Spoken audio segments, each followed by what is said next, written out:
안녕하세요. 반갑습니다. 자, 오늘은 제가 오랜만에 인텔 시스템 조립을 했는데요. 제가 이번에 사용한 CPU는 인텔 15세대 리프레시라고 얘기하는데, 제가 한 2주 전에 에즈락 그리고 인텔 콜라보레이션 세미나에 갔다 왔는데, 거기서 인텔 관계자분이 그렇게 얘기하시더라고요. 많은 분들이 이번 CPU 리프레시라고 얘기하지만 본인들은 리프레시라고 보지 않는다. 플러스라는 새로운 네임명을 가진 CPU다, 이렇게 얘기하더라고요. 저희가 봤을 때는 리프레시 같고, 이게 아다르냐 어다르냐 하는 생각인 것 같고, 인텔 발표하시는 관계자분 얘기로는 앞으로도 플러스 이런 네임명은 계속 사용을 할 계획이다 라고 하더라고요. 오늘은 인텔 코어 울트라 5 250K 플러스 CPU를 사용을 했는데, 앞으로도 계속 이 플러스라는 모델은 계속 보시게 될 거예요. 리프레시 모델들을 플러스라고 할지 어떻게 될지는 모르겠습니다. 보드는 B860M 어로스 엘리트 메인보드 사용을 했는데, 바로 장착을 하니까 인식을 하더라고요. 제가 오늘 카메라를 켠 이유는 윈도우 고객분이 10을 원하셔가지고 윈도우 10을 깔고 세팅을 하는 과정에서 유달리 시스템이 좀 느리다, 뭔가 좀 버벅거림이 조금씩 발생을 한다, 이상한데? 라는 생각을 좀 했었거든요. 그래서 윈도우 11로 다시 설치해봐도 그래도 반응이 좀 느려요. 버벅거리고. 그래서 M.2 문제가 있나?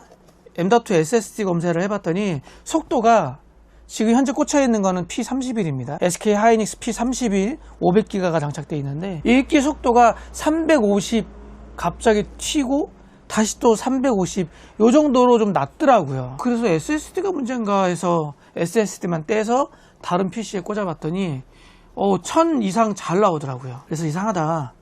마지막은 제가 메인보드 바이오스 업데이트, 사실 바이오스 업데이트 같은 경우 예전에는 선 바이오스 업데이트 후 세팅을 했는데, 요즘에는 기가바이트 같은 경우에는 GCC 어플에서 바이오스 업데이트를 할 수 있기 때문에 가끔 제가 윈도우 설치하고 나서 거기서 바이오스 업데이트를 해요.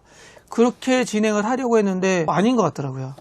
그래서 바이오스 업데이트를 최신 버전으로 진행을 하고, 그리고 나서 윈도우 10을 깔았더니 제속도가 나오더라. 윈도우 10을 깔아도 제속도가 나오더라. 최근에 출시한 250K 플러스, 270K 플러스 CPU 사용하실 분들은 바이오스 업데이트를 먼저 하시고 그리고 세팅 작업을 하시는 게 좋을 것 같다 라고 안내를 하고자 카메라를 켰습니다. 윈도우 설치하고 나서 업데이트 하시는 분들도 꽤 많거든요. 이게 뭐 어떤 게 우선이냐 딱 정해져 있진 않지만 업데이트를 하고 윈도우 설치 작업을 하는 게 좋을 것 같아요. 그 뒤로는 속도가 아주 좋아요. 버벅거림도 없고. 어제 저녁에 세팅을 하는데 뭐가 문제가 있지? 순간 당황해가지고 살짝 놀랬네요. 거기에 RC 1920 디지털 듀얼 공랭을 달고, 현재는 윈도우 10이고요.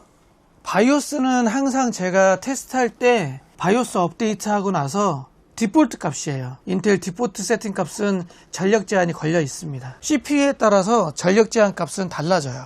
현재 250K 플러스 같은 경우에 기가바이트 B860 어로스 보드는 159W로 잠겨 있네요. 여기서 플레이를 해보도록 하겠습니다. 굳이 전력 제한을 풀 필요는 없을 것 같아요. 메모리는 시금치 메모리고요. EXPO를 켜야 되는 메모리들은 활성화를 시켜놓고 테스트를 합니다. 최대 온도는 64도, 62도, 64도 나오고, 지금 와트수는 다 먹네요. 159W. 예상 점수는 한 3만 점 정도 예상됩니다. 그러네요. 3802점. 온도는 한 70도 내외 정도에서 마무리되지 않을까 하는 생각을 하네요. 요 정도 온도 그리고 멀티 점수 이런 걸 봤을 때 괜찮은 CPU 중에 하나다 라는 생각을 하게끔 하게 합니다. 인텔 CPU로 작업을 하고 싶다 그러면 250K 플러스도 괜찮은 것 같아요. 굳이 13세대, 14세대보다는 15세대 리프레시 모델, 플러스 모델로 진행을 해도 좋을 것 같다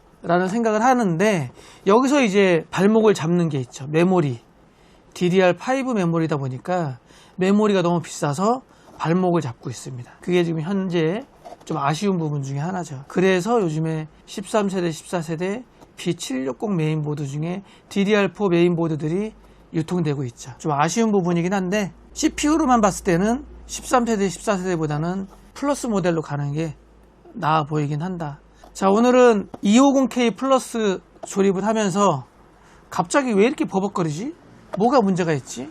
CPU 인식은 잘 하는데 250K 플러스라고 잘 인식이 되는데 왜 이렇게 느릴까에 대해서 경험담을 가지고 카메라를 켜봤습니다. 바이오스 업데이트 꼭 하시고 사용하시는 게 좋을 것 같고요. 250K 플러스는 듀얼 공랭으로도 충분하다. 시네벤치 돌렸을 때 70도니까 어느 정도 쓸만한 싱글 공랭 타워로도 괜찮지 않을까? 뭐 이런 생각도 하게끔 하게 합니다. 하지만 제가 듀얼 공랭을 좋아하는 이유는 싱글하고 듀얼하고 가격대가 크게 차이 나지 않아요. 얘는 1920이니까 가격이 좀 있지만 보통 싱글 타워 같은 경우에는 한 2, 3만원대, 듀얼 타워들은 한 4만원대 정도면 충분히 사니까 CPU 온도는 낮을수록 좋죠. 저는 그래서 가급적 4만원대 듀얼 공랭을 권장합니다. 자, 그럼 오늘은 여기서 마무리하고요. 저는 다음에 또 찾아뵙도록 하겠습니다. 요즘은 말을 좀 하면 목이 이렇게 쉬네요. 자, 오늘 영상은 여기까지.